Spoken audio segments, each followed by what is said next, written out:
Aim right, achieve big at KR Mangalam University. कुछ हमारे audience के भी सवाल ले लेते हैं जी। छोटे छोटे सवाल रखिएगा फिर। सर मेरा क्वेश्चन जनरल रॉय जी से है। सर मैं आपसे इस यूज से अलग बात करना चाहूँगा, क्या हम पाकिस्तान में फिर मिलिट्री राज देखना चाह रहे हैं? फिर राज देखते हैं आगे पाकिस्तान में मिलिट्री राज। सर मेरा क्वेश्चन राय साहब सर आपसे है, सर क्या इस युद्ध में ईरान को जबरदस्ती धकेला गया क्यों अमेरिका अपना हथियार इजराइल से बेच सके? और दूसरी चीज सर, क्या इजराइल अमेरिका पे भरोसा कर सकता है? क्योंकि ट्रंप दिन में 3 बार खाना खाते हैं तो 20 बार झूठ बोलते हैं। ठीक है, आप पूछिए कुछ फटाफट इतने जी बोलिए। सारे सवाल इकट्ठे हो जाएंगे हाँ। फिर मुझे याद नहीं रहेंगे किसका क्या हाँ सवाल। एक सेकंड से 2 सवाल ले लेते हैं एक बार में। हाँ नमस्ते, मेरा नाम चारुल है। मेरा सवाल ये है कि क्या भारत को ईरान के साथ अपने पुराने सांस्कृतिक तेल व्यापार के संबंधों को बचाना चाहिए या फिर इजराइल के साथ अपनी किसके साथ खड़े होना चाहिए? रणनीतिक साझेदारी को प्राथमिकता देनी चाहिए? क्योंकि भारत के दोनों के साथ अच्छे संबंध। ठीक है, अभी बाद में 2 सवाल का लेके जवाब जी। पहली बात तो ये कि पाकिस्तान के अंदर क्या रूल रहे, वो मिलिट्री रूल रहा है जब से वो आज़ाद हुए, उसके बाद से डेमोक्रेसी सिर्फ एक उनका एक मुखौटा है। हमें कोई फ़र्क नहीं पड़ता कि वहाँ पे चाहे मार्शल लॉ लगा रहे, चाहे मिलिट्री रूल होता रहे, चाहे डेमोक्रेसी हो या ना हो। इसका फ़र्क पड़ता है अमेरिका को और बाकी देशों को, हमें कोई फ़र्क नहीं पड़ता। पाकिस्तान के जो हमारे रिश्ते जो हैं वो है ही नहीं। मोदी साहब ने तो बोल दिया क्लियरली, अब तो दुश्मन का रिश्ता चलना है। तो पाकिस्तान में किस तरह की गवर्नमेंट होती है हमें उससे कोई लेना देना नहीं है, क्योंकि हमारा देश एक ऐसा देश है, कहता है भाई हमें एग्जिस्टेंस को तंग मत करो, हम जैसे रहना चाहते हैं हमको उंगली मत दो, हम तुमको उंगली नहीं देंगे। कई विश्व में दूसरे देश हैं जो कि कहते हैं कि मुझे तुम उंगली मत देना, मैं तुमको जरूर उंगली दूंगा। आप बात समझ रहे हैं? आपकी भाषा में ये बात बताने की कोशिश कर रहा हूँ और इसको समझाने का समय होगा तो बता भी दूंगा। ये होगी पाकिस्तान की बात। ईरान के साथ हमारे रिश्ते बहुत अच्छे थे, हम उनसे तेल भी आयात करते थे और चाबार पोर्ट की डेवलपमेंट के लिए हमने उनसे काफ़ी बड़ा प्रोजेक्ट करके अमेरिका तक को कन्विंस किया कि अगर हमको पाकिस्तान को बाईपास करके कुछ भी भेजना है अफगानिस्तान में या उसके आगे सेंट्रल एशियन रिपब्लिक्स को, चाबार पोर्ट की हमें ज़रूरत है। हमने बहुत पैसे उसमें लगाए भी। अमेरिका के दबाव में आकर के हमने जो है रिश्ते ख़त्म किए उनसे। जो तेल का व्यापार वगैरह होता था वो हमें बंद करना पड़ा, क्योंकि अमेरिका ने हमको धमकी दी कि नहीं आप ये नहीं करोगे। तो ये इसलिए हमारे रिश्ते ईरान से शुरू से ही अच्छे रहे। मैं तो ये कहूँगा हमारे रिश्ते हर देशों से बहुत अच्छे रहे, लेकिन जब आप किसी के प्रेशर में आकर के कोई चीज़ करते हैं तो दिल तो नहीं मानता है, लेकिन करना पड़ता है, क्योंकि एक इंटरनेशनल लॉबी, एक इंटरनेशनल पॉलिटिक्स इस तरह से ही चलती है। आखिरी बात, असली प्रॉब्लम क्या है, असली लड़ाई क्या है? असली लड़ाई सिर्फ एक चीज़ की है, वो ये हर देश कहता है कि मैं एग्जिस्ट करूं लेकिन तुम एग्जिस्ट मत करो। पड़ोस में भी यही होता है। गाड़ी पार्किंग का लेके मैं आपको उदाहरण देता हूं छोटा सा। मेरी गाड़ी यहाँ खड़ी होगी, तेरी नहीं खड़ी होगी। वो कहता है चलो यहाँ नहीं, मैं बगल में खड़ा ना, यहाँ भी नहीं करेगा तुम। पूरे विश्व में मतलब माइक्रो से मैक्रो, मैक्रो से माइक्रो समस्या एक ही है। हर आदमी कहता है कि मैं रहूं तू ना रहे। ठीक है, बिना ये समझे हुए कि अगर वो नहीं तो तेरा वजूद क्या है। कल को रात दिन में झगड़ा हो जाए, दिन बोले कि रात तू नहीं रहेगी मैं रहूंगा, तो रात बोलेगी फिर मेरे बिना तेरा क्या वजूद है। वाह। तो सारी कहानी बच्चे ये है। ठीक है, यहाँ भी एक मिनट,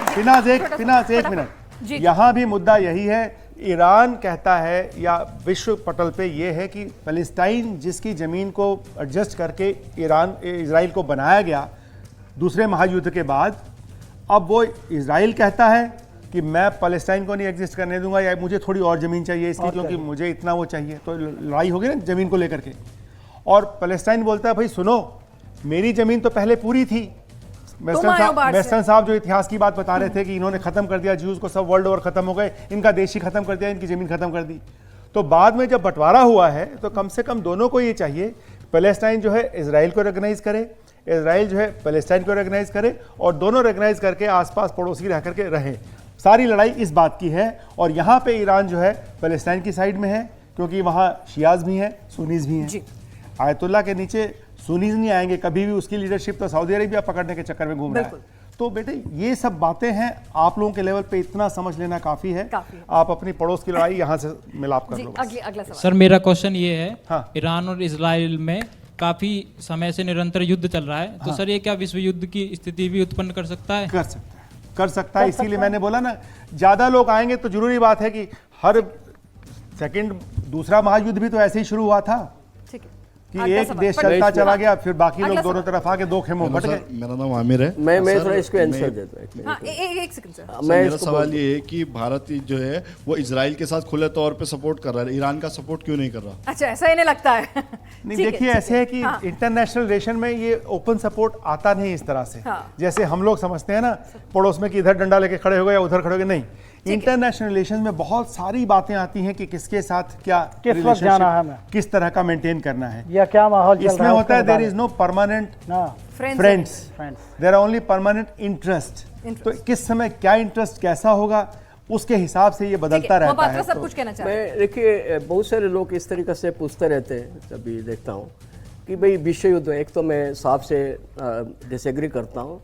एक हॉब्सियन वर्ल्ड नहीं है, जैसे हॉब्स का वर्ल्ड था, जो लॉ ऑफ जंगल नहीं है, मैं रहूँ ना तुम रहो, जीरो सम गम हर जगह पे नहीं है। संसार काफ़ी चेंज हो गया है, संसार में भी कुछ रूल्स नॉर्म्स भी चलता मैंने है, सिर्फ इस कॉन्टेक्स्ट की तो बात की थी, अरब इसमें इजराइल। कोऑपरेशन नहीं होता।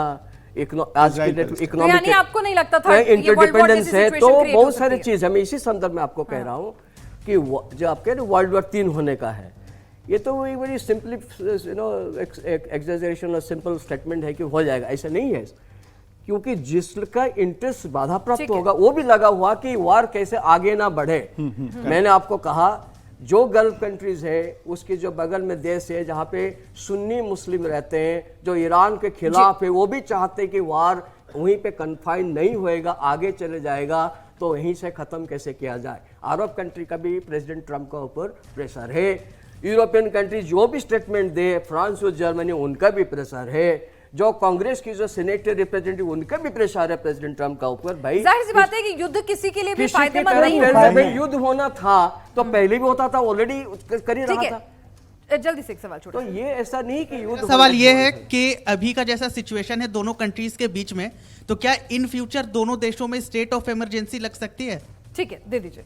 अच्छा सर, एक सवाल ये है कि क्या रूस और यूक्रेन जैसा प्रोफेसर साहब, कि रूस और यूक्रेन का युद्ध हमने देखा था वो खत्म ही नहीं हो रहा है, चलता ही जा रहा है, चलता ही जा रहा है, थर्ड वर्ल्ड वॉर में भी नहीं बदल रहा है और खत्म भी नहीं हो रहा है। ये एक विडंबना है। जी जी, प्रोफेसर नदीम को भी इंक्लूड करते हैं। सर, तो क्या आपको लगता है कि ये अगर युद्ध लंबा खिंचता जाता है तो इजराइल के लिए शॉर्ट वॉर और लिमिटेड टारगेट अचीव करना इजी होता है, वो मुश्किल में फंस सकता है? और या क्या ये युद्ध आपको रूस यूक्रेन की तरह से लंबा खिंचता हुआ दिख रहा है? देखिए इतना लंबा तो मुझे नहीं दिख रहा है, इस पर तो जल्द ही लोग फैसला ले लेंगे, क्योंकि आसपास के लोग भी, जो आसपास की कंट्रीज हैं वो अफेक्टेड हो रही हैं और हो भी जाना चाहिए। और ये युद्ध अगर लंबा चलेगा तो मैं इसमें एक बात आपको यहाँ ये बता देना चाहता हूँ कि इससे तकरीबन चौथाई दुनिया को नुकसान ही होगा। वो जो एनर्जी वाली बात आई थी ना पहले, उसका नुकसान है, तो कोई भी ये नहीं चाहेगा कि एनर्जी का नुकसान उससे हो या वो सारी चीज़ें, महंगाई की दर उनके पास बढ़े।